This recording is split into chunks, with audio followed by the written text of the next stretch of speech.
Pastor Russ here with a spiritual thought for the day. A very fascinating story to me is found in Luke chapter 5. Jesus is just beginning his public ministry. He has been teaching, and as he's been teaching, and especially as he's been healing people, word has spread rapidly throughout the northern part of the country in Galilee, which is where Jesus' hometown was. This is where he began his public ministry. And so great crowds were thronging to see Jesus. He came to a small village. We were not told the name of the village, but he begins teaching and healing people. There were a group of guys, probably one of the guys had heard about Jesus and heard that he was actually in their village. He gets his other friends together and they said, hey, let's go bring, and we'll call this other young man Johnny.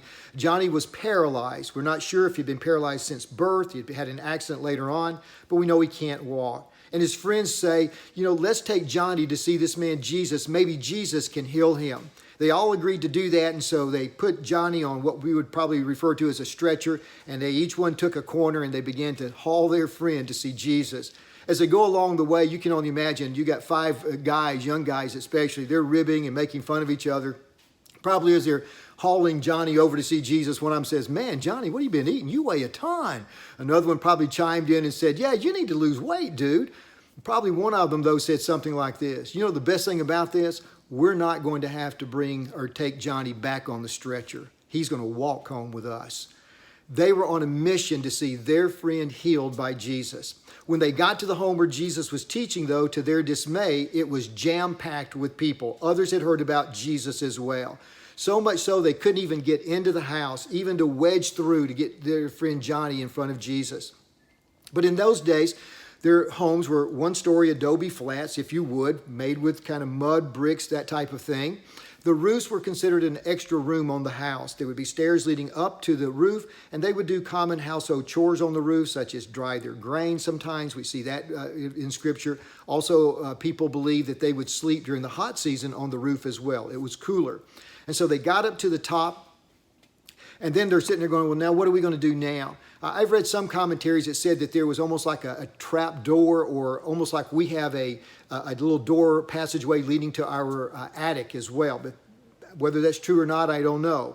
Whether there was a little bit of a hole there or they had to create one, we know they created some type of a hole, and they made it big enough so that they could lower Johnny down. When they did this, I want you to notice some things that's not recorded in Scripture. Notice some of his friends, or two of those guys didn't say this. We can't do this. This is not even our house. No one said, if we start clearing this way, making a hole, there's going to be some mud and some sticks and stuff. They're going to follow Jesus. The other people, they're going to get mad at us. No one said, hey, who's going to fix this hole later after we do all this? They simply, again, were on a mission to see their friend healed by Jesus.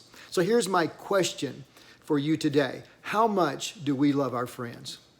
How much do we really love our friends? Or are we the type that would simply look and say, who's going to fix the roof?